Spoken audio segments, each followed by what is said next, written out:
Karasan naman sa loob ng campus, tatlong estudyante ng UP Diliman ang hinataw umano ng tubo ng hanggang 10 tao na nakabonet.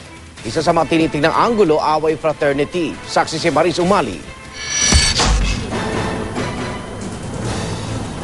Patuloy ang investigasyon ng pulisya kaugnay sa nangyaring pamamalo umano ng tubo sa tatlong estudyante ng UP Diliman itong Miyerkules. Sa bandang UP Law Center daw ito nangyari pero di matiyak ng pulis kung saan mismo dahil walang lumulutang na saksi. Batay sa spot report ng Quezon City Police District Criminal Investigation and Detection Unit, papasakay na raw ng sasakyan ang mga biktimang estudyante ng Public Administration na sina Patrick Jacob Liedo, Prince Johans at Nicolas Patrick Beltran. Nang bigla umano silang atakihin ng 8 hanggang 10 taong nakabonet. May mga humabol sa kanila habang ang ilan pinagbabasag daw ang kanilang sasakyan. Nakapagpagumot pa ang mga biktima sa UP Infirmary pero di na nila natukoy ang mga suspect na sakay daw ng isang silver at isa pang light blue na sasakyan.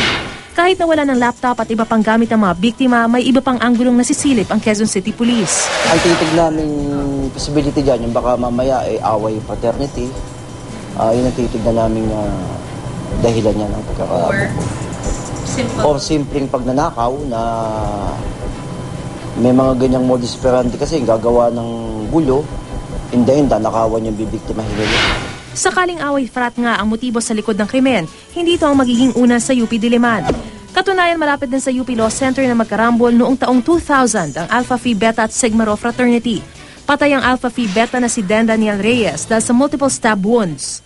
Palo naman ng mga tubo at baseball bat ang ikinamatay ng graduating student at Sigma Rho na si Dennis Venturina matapos maipit sa rumble ng kanyang frat at ng karibal na Centilla Juris Fraternity noong 1994. Ang journalism major namang si Nino Calinaw, hindi fratman pero hinihinalang napagkamalan. Binawian siya ng buhay sa pamamaril noong 1999. Ako si Maris Umali ang inyong saksi.